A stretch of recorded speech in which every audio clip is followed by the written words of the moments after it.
Bonjour, j'espère que vous allez bien. Simon Brière, votre stratège de marché à RJO Canada. Donc aujourd'hui, on va jaser un petit peu d'économie. En fait, je vais parler d'économie pour qu'éventuellement on en vienne à parler de dollars canadiens. OK? Donc, on sait que les économies ont été fortement affectées par la pandémie. Ça, je pense qu'on le sait. OK? On travaille à la maison, c'est pas pour rien. Euh, on va commencer à se poser maintenant comme question, est-ce qu'on a besoin de quantifier justement ces dommages-là aux économies? Donc, on va avoir des statistiques économiques de vente au détail, de création de perte d'emploi, en fait, d'inflation, de taux d'intérêt, de PIB, tout ça. Donc, à matin, ça a commencé solide. La Statistique Canada nous a donné les prévisions, en fait, pour le mois de mars, ça veut dire qu'une contraction du PIB, le produit intérieur brut, une baisse de 9%. C'est assez solide. Donc, ça nous aide quand même à mieux gager qu'est-ce qu'il va y avoir au mois d'avril, mai, juin. Okay? Parce qu'on se demandait, mars, ça va avoir l'air de quoi? Euh, Ensuite de ça, j'ai eu la Banque du Canada aujourd'hui à 10 heures qui donnait un peu d'informations sur les politiques monétaires. Là, politique monétaire, rapidement, politique monétaire, taux d'intérêt, banque centrale. OK? Politique budgétaire, là, à ce moment-là, ça va être les politiques, disons, gouvernementales, OK? Le 2000 pièces à Trudeau. Les deux, des fois, se retouchent, mais quand on parle de politique monétaire, on parle de taux d'intérêt.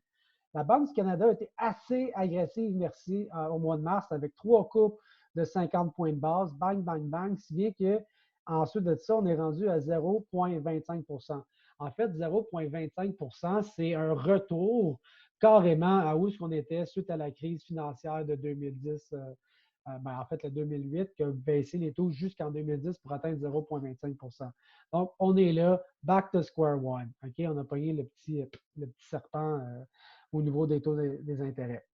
Euh, donc, les analyses de type fondamental, actuellement, au niveau économique, je trouve ça extrêmement difficile parce que la politique monétaire, la politique budgétaire, puis tout ça est mélangé, puis on remélange ça à chaque jour.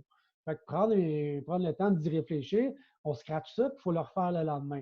Donc, je trouve ça peut-être un petit peu plus intéressant de regarder ce qui se passe au niveau des taux d'intérêt et des analyses graphiques. Donc, je vais présenter certaines choses que je trouve intéressantes de regarder en ce moment. Quand on parle de taux d'intérêt, je pense que j'aime regarder initialement la relation sur les taux d'intérêt entre mes taux court terme et mes taux long terme. OK? Donc, je vais vous présenter un petit graphique rapide.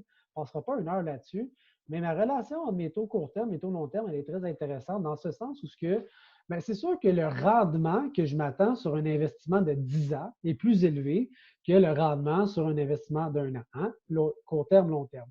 Donc, quand les taux d'intérêt à court terme augmentent un petit peu plus rapidement que mes taux long terme, puis là, on arrive au même niveau, bien ça, habituellement, là, c'est un signe clair qu'il va y avoir un ralentissement économique. OK? C'est immanquable, je vous dirais. OK? Ralentissement ne veut pas dire crise économique, ne veut pas dire non plus récession, on veut juste dire que ça va ralentir. Ça peut causer ça. Donc, si on regarde en 1989-90, on avait justement cette relation-là, choc pétrolier. La même chose avec la bulle techno des années 2000, la crise financière de 2008. Et là, depuis 2018, donc ça ne date pas d'hier qu'on a quand même cette possibilité d'un ralentissement. Mais on ne savait pas qu'il allait venir de où exactement, mais on savait qu'il y avait quelque chose qui ne marchait pas au niveau des taux d'intérêt. Est-ce que ça va être le conflit commercial, le virus? L'avenir le dira. OK? On avait déjà quelque chose qui était difficile au niveau des taux d'intérêt qui suggérait qu'il allait y avoir quelque chose du genre. Donc, taux d'intérêt, c'est beau, c'est fini. On s'en va dans le dollar canadien. Le dollar canadien, ce que j'aime faire, on sait que l'économie canadienne, elle est fortement corrélée avec le baril de pétrole. Okay? Donc, on fait souvent référence au dollar canadien comme étant des pétrodollars.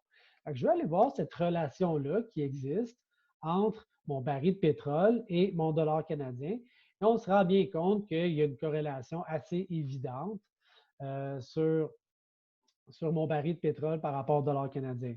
Et si je regarderais même un peu, bon, j'ai du baril de pétrole à 20$ à New York, mon taux de change est encore à 70.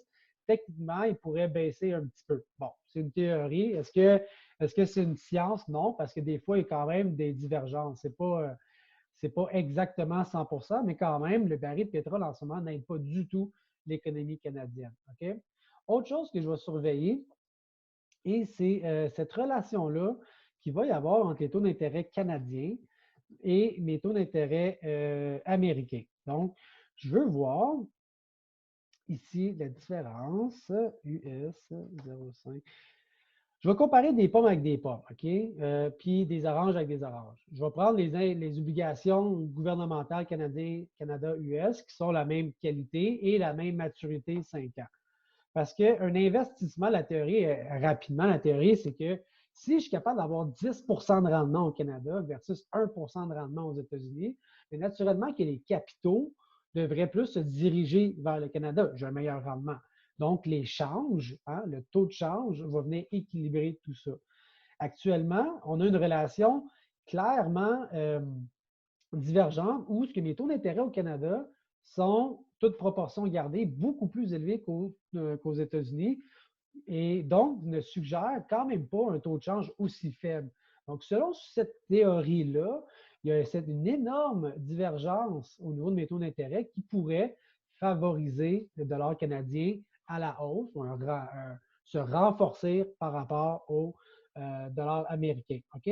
Donc, ça, je trouve ça quand même intéressant. Donc, je vais finir aujourd'hui avec l'analyse technique du dollar canadien. OK? Qu'est-ce que je surveille en ce moment avec toute tout ce bruit, toutes ces informations qui changent, ces politiques gouvernementales, politiques monétaires qui changent à tous les jours.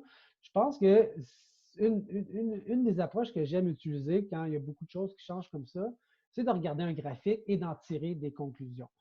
Principalement, je vais regarder des indicateurs techniques de moyenne mobile et de RSI. Okay? En ce moment, ce que je vais noter là-dessus, c'est que j'ai quand même plusieurs signaux d'achat, hein, étrangement, même si on dit que l'économie canadienne, ça ne va pas bien, 9 de baisse sur le PIB, mais mon taux de change me donne des indications un peu contraires. Bon, aujourd'hui, on a une journée de baisse, mais sinon, mes moyennes mobiles, j'ai un croisement court terme, long terme.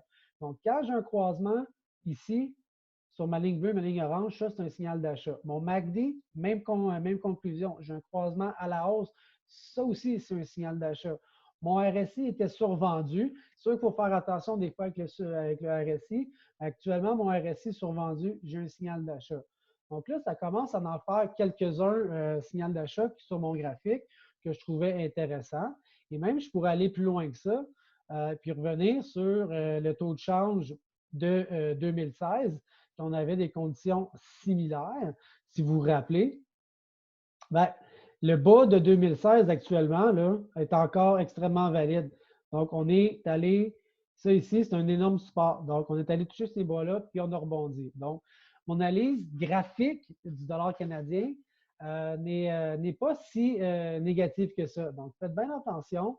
Parce que je me rappelle qu'en 2016, là, quand tout le monde pensait que le dollar canadien allait continuer de baisser, ben, 3 à 6 mois plus tard, ça n'a pas pris longtemps qu'on était revenu à 80. Ouh, je m'en rappelle de celle-là. Donc, voilà, ça fait pas mal le tour et j'espère que vous appréciez ces petites capsules et ben, je vous dis à la prochaine. Alors, voilà. Bye!